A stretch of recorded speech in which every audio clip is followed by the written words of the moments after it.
Cleveland. Today we've got an interesting Week 11 matchup on tap between the Pittsburgh Steelers and the Cleveland Browns.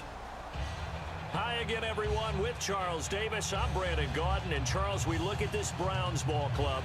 The streak continues, doesn't it? They come in a perfect 10-0. And it's not just that they're winning, it's how they're winning. All phases of the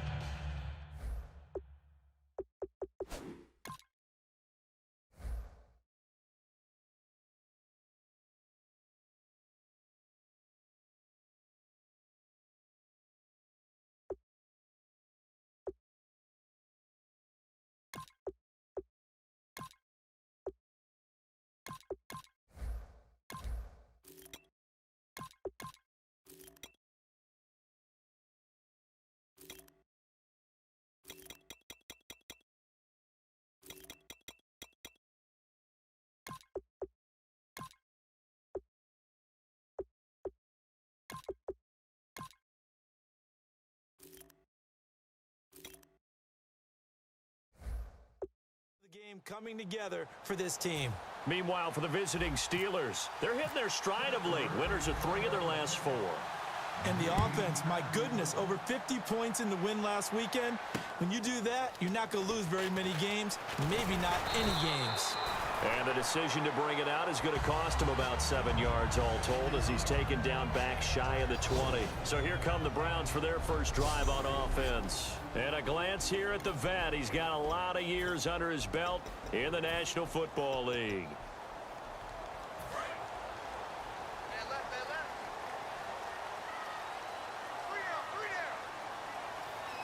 They come up in an offset eye. Now a first carry for LeGarrette Blount. And a short pickup there as he'll take this up to right around the 20. 2 yards on the carry there. It'll be second down. It's really simple to say that they know their identity, that they are a passing team.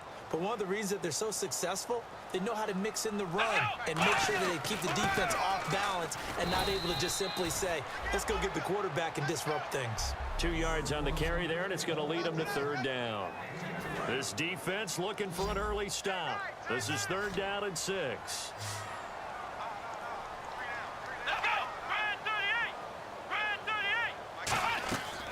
From the shotgun, he'll look to throw. And a quick throw here, that's complete. They get only 4 that time as that leads us to a 4th down.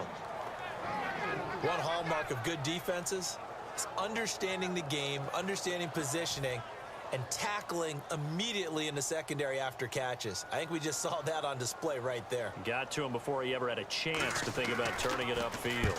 He gets this away. It's a good one, drawing toward the sidelines. And this will be up to the ruling of the side judge here. He says it crossed out of bounds at the 16-yard line.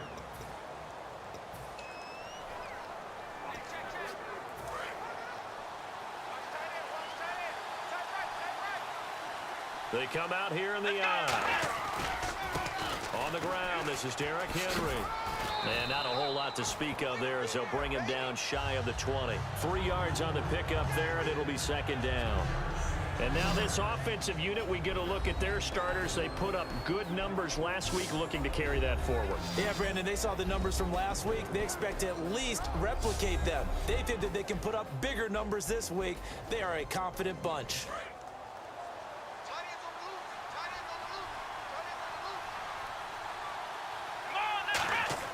They'll set up to throw. And he will find his man on the outside. And they're able to get this one across the 35. He goes for 18 there as the drive will continue.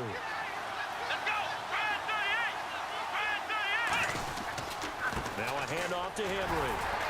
And a good swarm to the football defensively as they get him down at about the 40. Give him 3 on first down. It'll set up a 2nd and 7.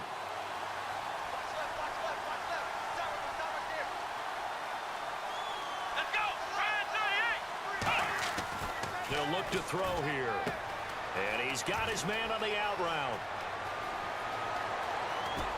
And oh, so close as he takes it all the way to the 2-yard line. So after that big play, let's see if they can catch their defense maybe on their heels.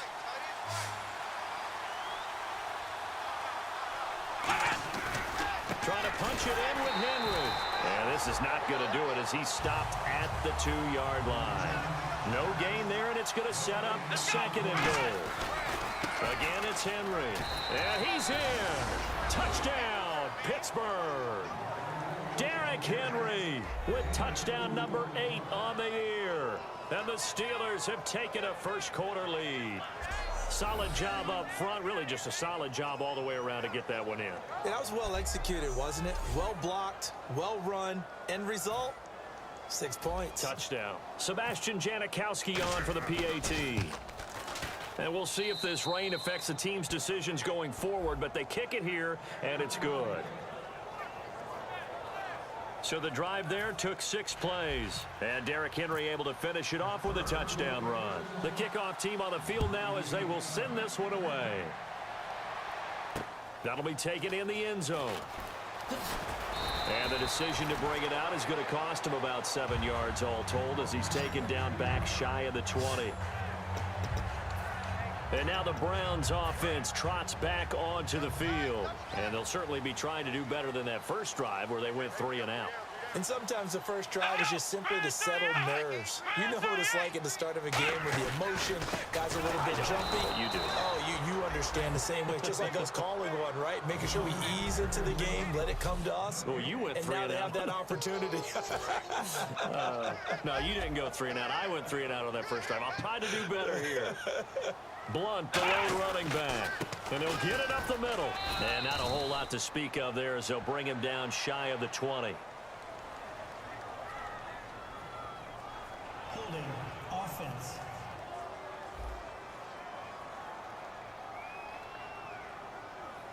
So holding by the offense, and maybe now got to shift up what you want to do on the playbook. Yeah, definitely. Change what you're doing in the playbook, but boy, the advantage shifts to the guys on defense, doesn't it? Longer yardage situations, they often become bolder. Come on, let's go. Again, here's Blunt. And down he'll go at the 25. Illegal block in the back.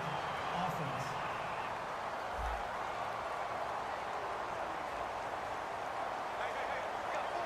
Still 2nd down. And they're pushed back after the penalty, still 2nd down. Hey, we got three. Here we go. They'll run again with Blunt. And he'll lose yardage here. Back at the 11, he goes down. He'll wind up losing a yard on the play, and they're going to be staring at a 3rd and long here. I'm not sure they could have had a better call there for the defense. Blitz was called, and they're setting up for a draw. When you're blitzing, you're likely to beat them to the punch because they're going to take a little extra time to set up. Talk about the offensive line. In this case, you'll get into the back. And he goes down. It's a sack. They get him back at his own 3-yard line.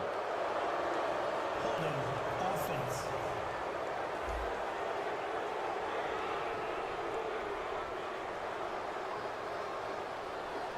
So he got his hands a little too far outside. The ref caught him, threw the flag.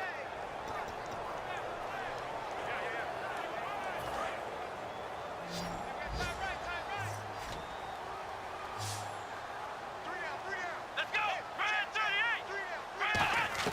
From deep in their own territory, they look to throw. Oh, he's able to outmuscle him here as he pulls it in. A very solid gain of 27.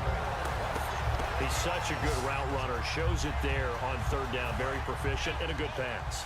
And you know what I've observed over the years in the NFL? The better a route runner you are, the more confidence your guy's going to have in you to go to you in important times because he can trust you being in the right spot, and they connected there and picked up a 1st down. That's going to go as a loss. Back with Charles Davis. I'm Brandon Gaudin. The Browns with a football to begin quarter number 2, but they face a 2nd and long to start things out.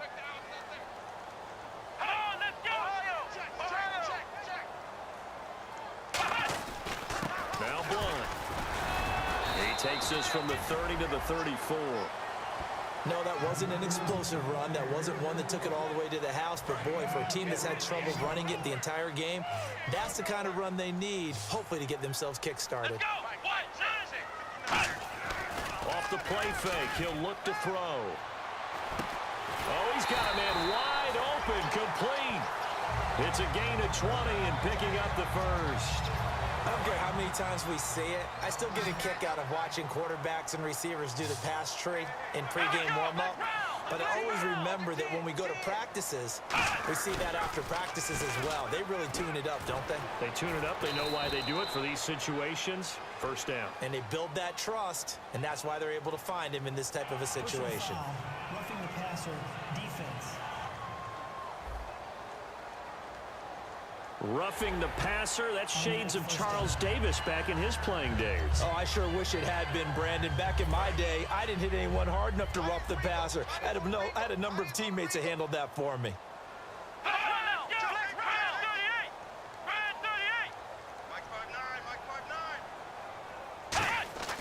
They'll look to throw here on first down. And seeing no options, he just tosses this one away, incomplete.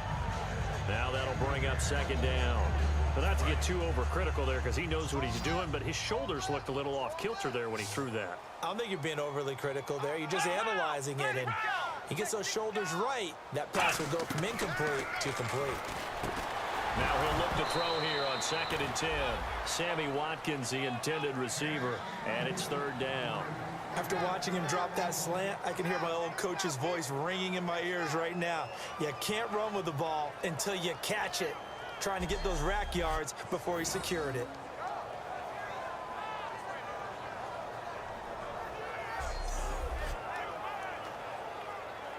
Here comes the 8th play of the drive, and they need a full 10 yards on third down.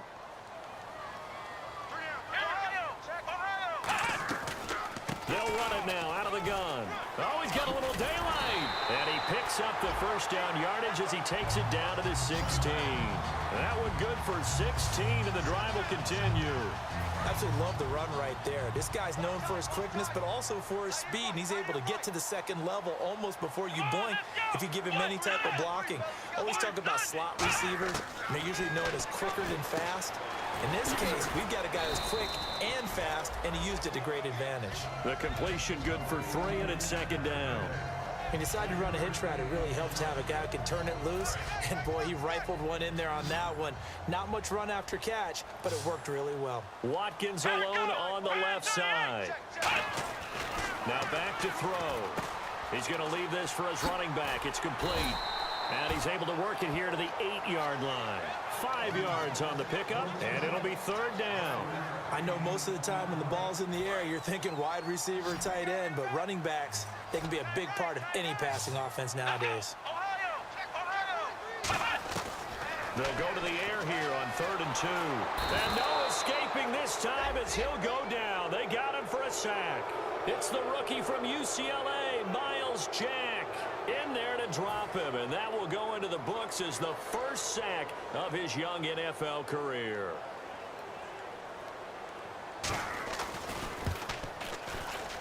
And his kick is right there. It's good.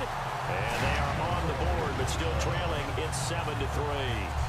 Well, their offense has struggled for sure, but they get the field goal here and at least get on the board before half.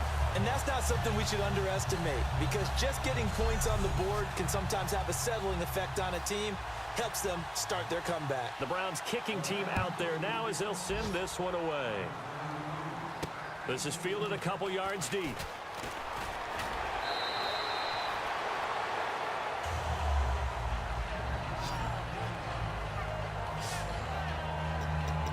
The Steelers offense now, they head back onto the field. And that recipe on their last drive that resulted in a touchdown looked pretty good, so they'll be hoping to do that once more. And it takes me back to when we sat with the offensive coordinator and the head coach. They felt pretty good about their game plan. And this throw will be intercepted. A great read, and it's picked off. And his guys will take over at their own 44.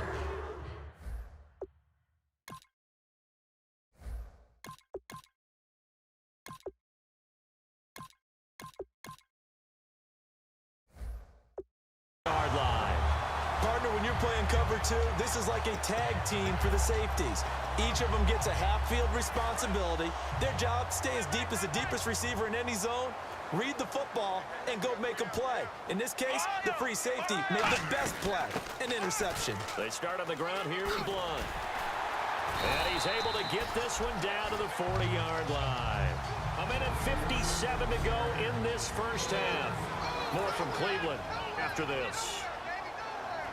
A reminder that coming up in 2 minutes, we'll check in with Larry Ridley in Orlando with highlights and analysis of this first half of play. And I'm going to check in with a heater. I'm going to be right there with you, partner. On first down, he'll drop to throw. He's going to look deep down the field. And he'll toss this one incomplete. Seeing no options, he throws it away. Tremendous field position there and a perfect time to do exactly what they did. Take a shot at the end zone. And they went for the big play, just unable to complete it. He'll try again with the arm here on second down. He's going to flip that out to the flat. It's complete. He had a quick little spin move, but the door shut fast as he's dropped.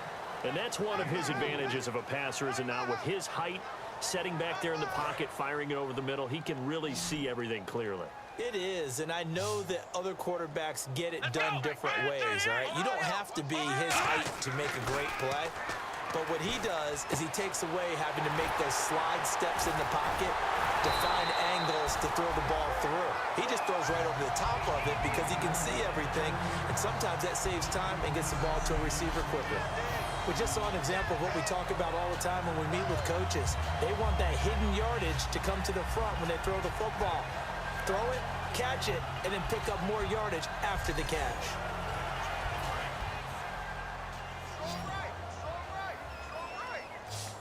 Blunt, the lone running back. Back to throw now on first down. Quick hitter here, it's complete. 5 yards on the catch there, brings up second down. Now hold everything here. We're going to get a timeout by the offense. It's just their first, so they'll have 2 remaining here before we get to halftime. So they're operating in the red zone. Shift together here from the D-line. Here we go. Ryan 38. Ryan 38. Flex round. Flex round. He's checking Craig.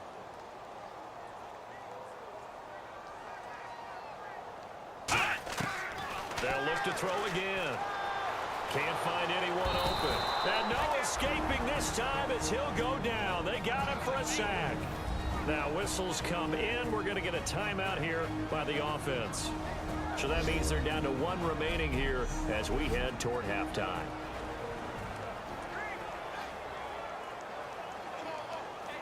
Big sack on second down. Now the offense needs to convert here on third. 3 down. 3 down. Hey, check him on. Let's go. Ryan 38. Now a shotgun snap as they'll look to throw. And he dumps it off to Blunt. And they'll bring him down at the 18-yard line. It'll be a gain of 8 yards, and it'll be 4th down. So much about this game is just understanding situations and then having to execute, isn't it? Guard the first down sticks. Don't let them get there. And they rallied and made the tackle. And this one is right through. And they'll get it back within a point at 7-6. So a field goal here. They're still down, but they put a dent into that lead before the break. And that's got to feel good because now they've seen that they can put some more points on the board, and that gives them a whole second half to get back to where they want to be, and that's in the lead. Out is the kickoff unit as they run up and send this one away.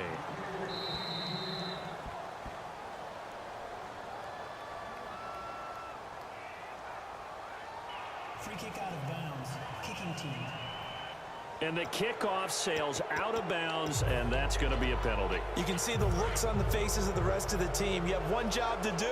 Just kick the ball and play. Well, that's exactly right, Charles. The kicker, this is just inexcusable. Absolutely inexcusable. Everyone out there slugging it out for the entire game. And this is caught. And he's going to take it in for a Steeler touchdown. A big play there in the final seconds of the first half. And the Steelers get the quick strike touchdown. And that's a lead that excites a team as they head into the half. Good way to finish things off. Yeah, able to extend that lead, and you always say it, that can totally change the complexion of half number 2. Yeah, it changes your morale, changes your outlook. But even before that, let's see if they decide to kind of squib kick or what they're going to do on the kickoff, because you don't want to give up a big play right before the half ends. Good point. And it's up. It's good. Our score, 14-6. Those are the kind of drives they like on offense, from the coordinator to the quarterback, the line, everybody. One play drive and into the end zone for 6. This is taken about 7 yards deep. And he'll probably wish he reconsidered here. It'll cost him 10 yards now with a new rule as he's down at the 15-yard line. Well, conventional football 101, tells us if you don't get it back to the 20-yard line on a kickoff return, that's a disappointment. But some of these special teams coaches, with approval by the head coach, they give them full authority to go ahead and bring it out and try to be aggressive, almost what we call the green light, red light theory. Green light means go, red light means stop. Looks like he had green on that play. So we've reached halftime. Well, we're going to let you off a little easy there, LR. Halftime interrupted, and we are ready to get to this third quarter.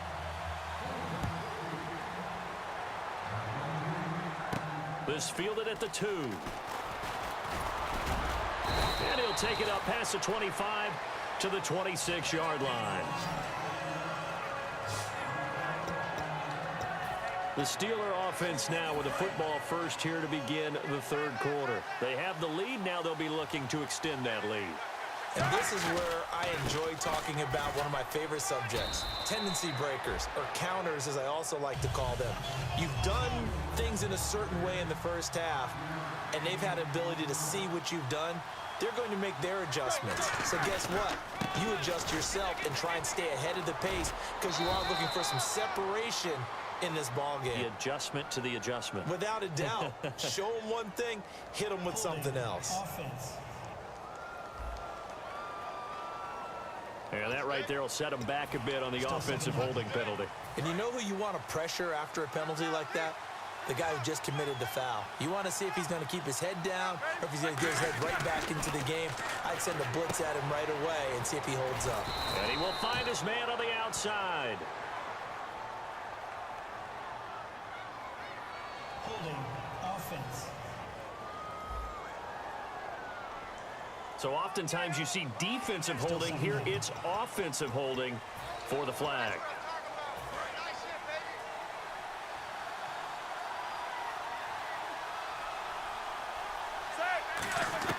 On second down, here's Roethlisberger.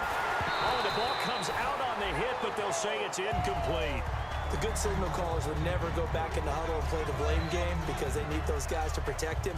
But on that last one, his offensive line, they lost their leverage very quickly, and that's why they were able to get to him and hit him as he tried to throw the football and force an incompletion.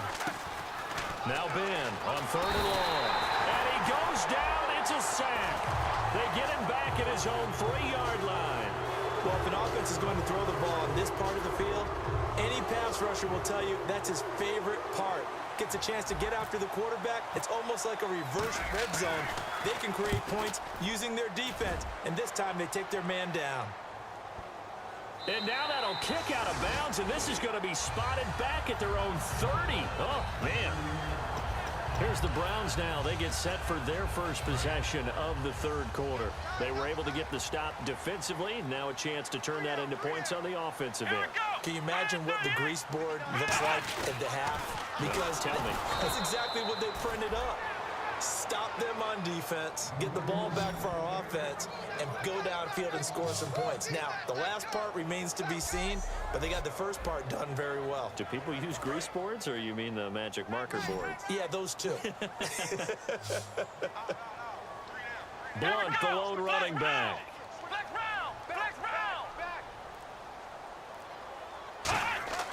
They'll look to throw here. Firing quickly here, and that's complete. And he'll get to the 29-yard line, brought down there. 4 yards on the completion, and it sets up a 3rd down. So completion on 2nd down, that brings up 3rd. Good throw, good catch, but I really like the route. The drag and being able to run away from defenders, hard to stick with them for that long. Yeah, better against man than zone, or? Better against man, because now you're running away from someone, and you're not running into a defensive player in another zone. And that goes as a gain of 37 on 3rd down. So after that big play, let's see if they can catch their defense maybe on their heels. So the defense blitzed. A nice job picking that up, completing the pass. And how in sync was the quarterback in his center on that play? They saw the blitz, made the appropriate calls, got the line engaged because now they know there are going to be extra guys coming at the quarterback, so they got their assignments down pat and kept them away from him, and he's able to step up in the pocket and fire one now for a really good strike. He'll run it here with Blunt. And he'll lose yardage on the play back at the 37-yard line. So he loses 3 yards there. Now 3rd down. Offense working with a 3rd and 13 still left.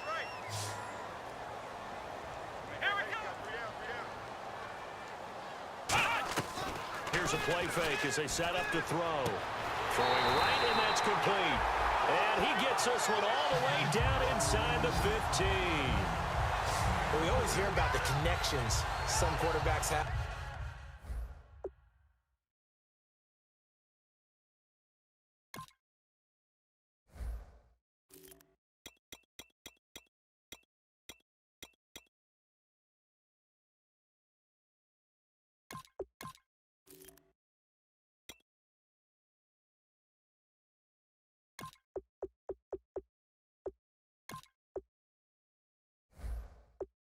With certain receivers, I think this guy has a connection with just about everyone. Didn't mind throwing it in there against double coverage to him. Shows some confidence, supreme confidence. Big-time confidence that he would make the play for him, and he did. Now a carry for Blunt. And they're going to lose some on this play. Being knocked back to the 18. That's going to go as a loss of 4, and it'll be 2nd down. So if I'm an offensive coordinator, there's one thing that I know for sure. This is one of the top 5 teams in the NFL against the run. So when I look at my playlist, I'm probably thinking about throwing it. They'll set up a throw. Out to the flat. That's complete to his running back. They'll lose a yard, and it brings up 3rd. Well, they try to swing it out left into the flat, complete, but really nice open field tackling. And they played that one like a great boxer. They were on their toes on that one. They weren't back on their heels reacting to the play. No, they saw it, came right for it, and made a nice tackle for lost yardage. And that is incomplete. The intended receiver was Rashard Higgins. Now 4th down. So now here comes the field goal team for the 3rd time today. From the left hash, it's a 36-yard attempt.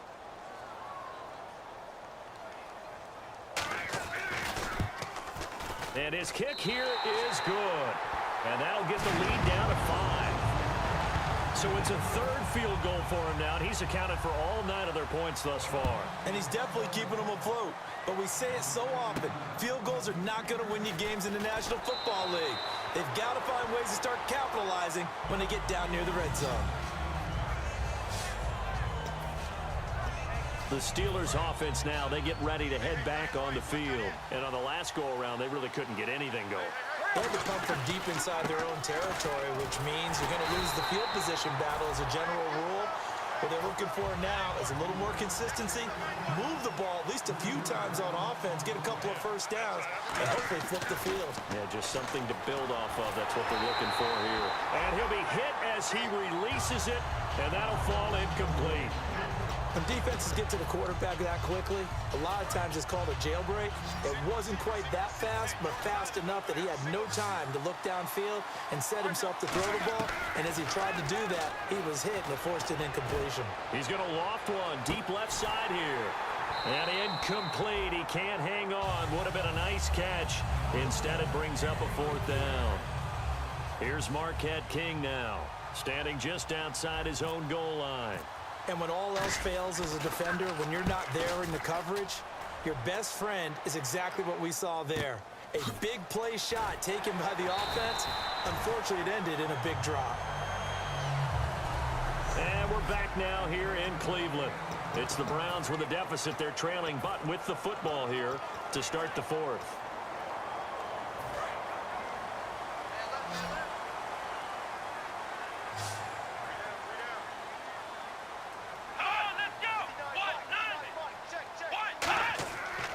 Play fake here on 1st down. And he finds a man with a crossing route. And he'll be taken down, but not before he gets into enemy territory. Well, clearly one of his advantages as a passer is his height. Sit back in the pocket, fired over the middle. That makes things tougher defensively, doesn't it? It really does, because your goal is to move the quarterback off his initial spot when he gets his drop back completed. But when you have that type of height He can stay in there if he's willing to take the hits and just fire over the top, which saves him time and actually completes a play a little bit quicker than it normally does for a quarterback who has to slide and find open space to throw. So 2nd and 10 here. Possible run anticipation here as the D-line sandwiches together. They'll run it now out of the gun. He takes it down to the 42, a 5-yard run.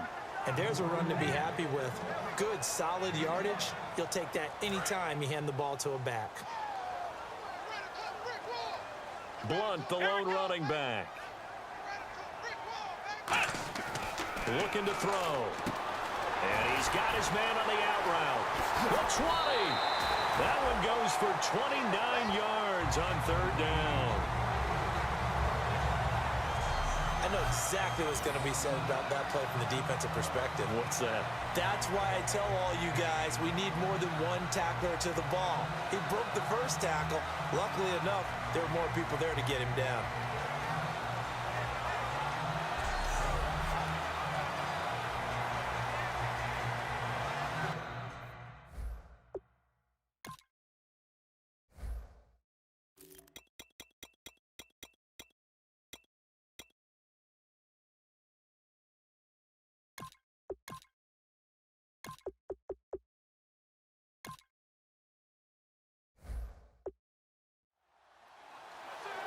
And now a 1st down following that long gain. Let's go! 38! Here's Blunt. And he stopped immediately there. No gain on the play. It'll be 2nd down.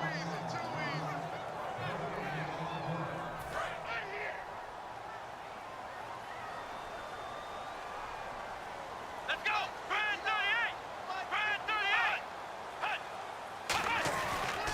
And he'll give it here to his running back.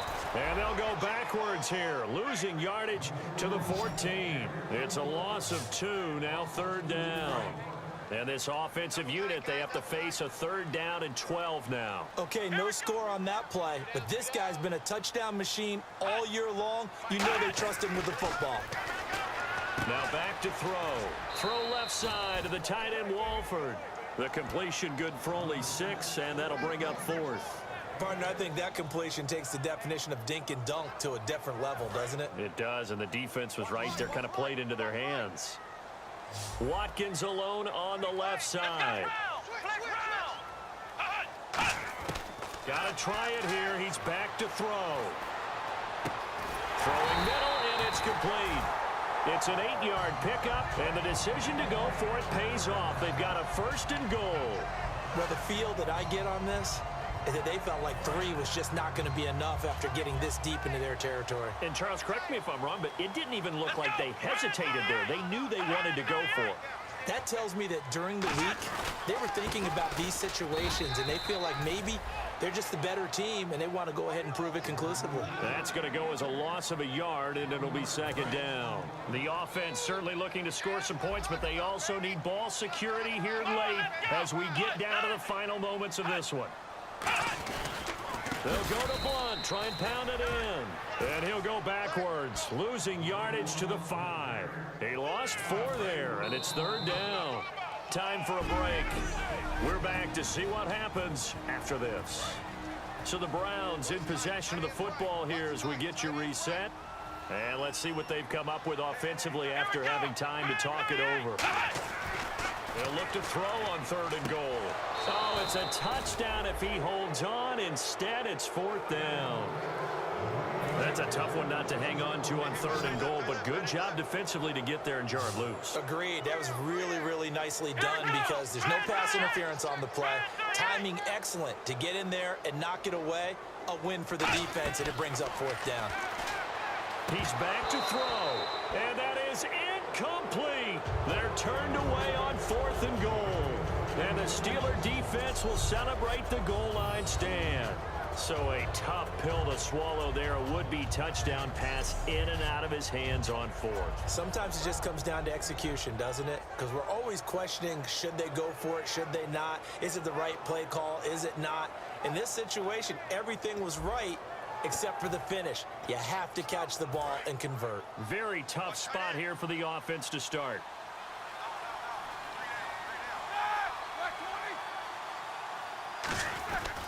They'll start on the ground. It's Derrick Henry. And Henry's hit. He lost the football. And they will have the football deep in enemy territory all the way at the 10-yard line.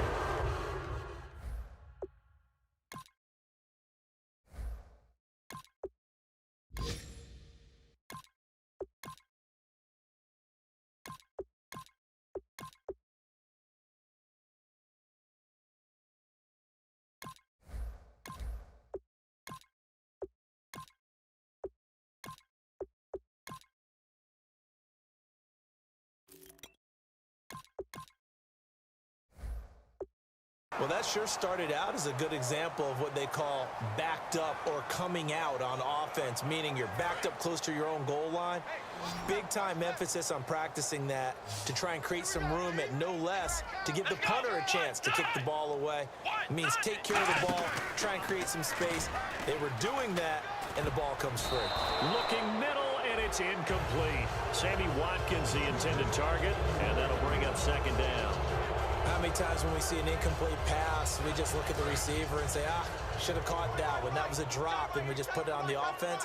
How about a little credit for the defense there? They just forced an incompletion. Yeah, especially after starting in a tough spot defensively, but a good start there on first. And he'll take it into the end zone for a Browns touchdown.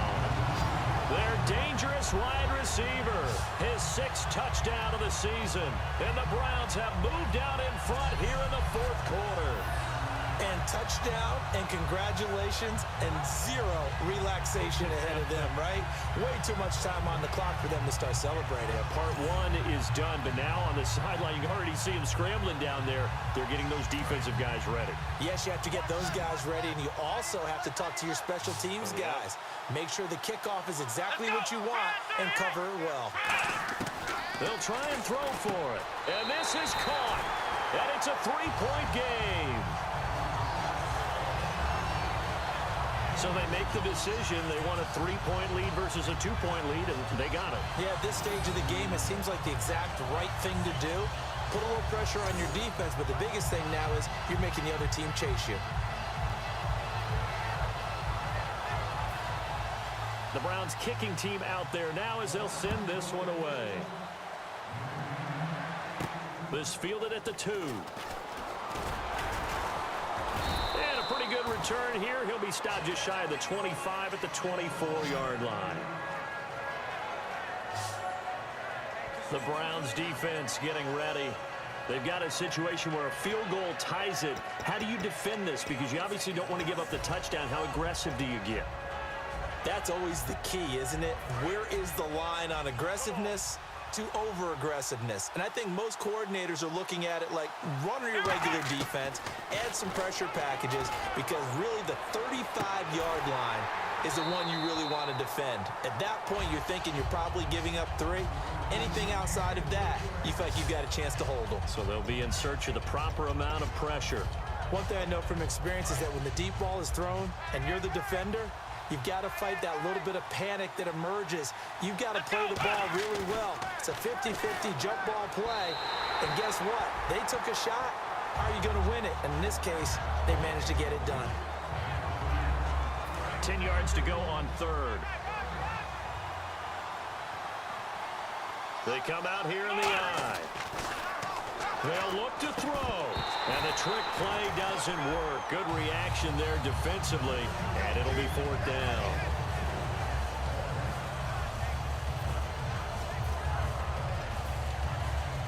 One score down. Here we go. They're going to go for it here on 4th down. Let's go. Back to throw. Wide open receiver complete. And he will have first down yardage as he's brought down at the 41. And they're going to speed things up here. He'll look to throw. Oh, he's got a man wide open, complete.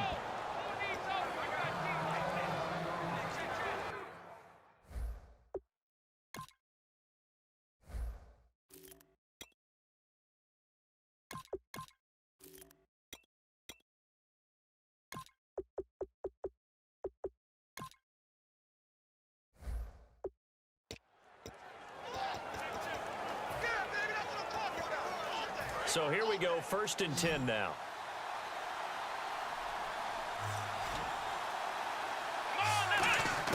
Back to throw. A hit as he throws there, incomplete. He was looking to hit his running back, Le'Veon Bell, that time. That'll bring up 2nd down. Well, that plays a statistic that's going to go on the defensive team stat sheet. Won't necessarily reflect in ours, right, the overall game sheet. But you and I know that they keep count on pressures, hits on quarterbacks, all those things, hoping to increase that throughout the game. And here we are in the 4th quarter, and they got a big one. And such a close game, a very big one. Okay, he's not going to get the 1st down, but this is still a nice job of buying some time and then running to get to the sideline and get out of bounds and avoid the big hit. They'll look to throw. And the trick play doesn't work. Good reaction there defensively, and it'll be 4th down. Well, we're not playing 3 yards in the cloud of dust football anymore. I kind of get why those old school coaches sometimes didn't want to throw the football, because if it's popped up in the air, it almost turns into slow motion, and both sides trying to get to the football, and you're holding your breath wondering whether it's going to go good or bad for your team. It'll be a pickup of 12 yards, and they're able to pick up the conversion here on 4th down. They got exactly what they wanted there. Out route, catch, get out of bounds, stop the clock.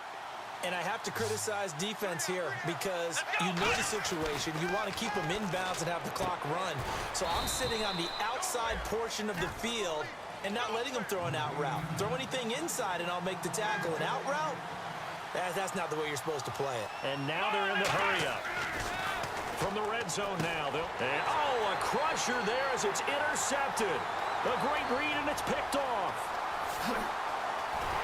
And a super return as he gets us all the way down inside the 25-yard line.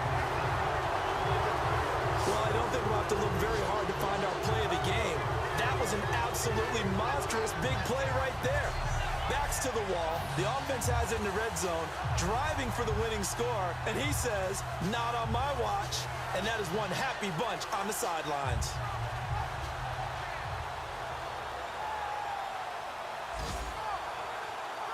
And now Cleveland geared up to take the field. 2 timeouts remaining defensively, but that shouldn't make much difference right here. It really shouldn't, but a lot of coaches look at it similar to baseball with the intentional walk. Always bringing in other sports. Always. Hey, listen, think about the intentional walk, right? What if one gets past the catcher? What if he uncorks a wild one and now you still have an opportunity?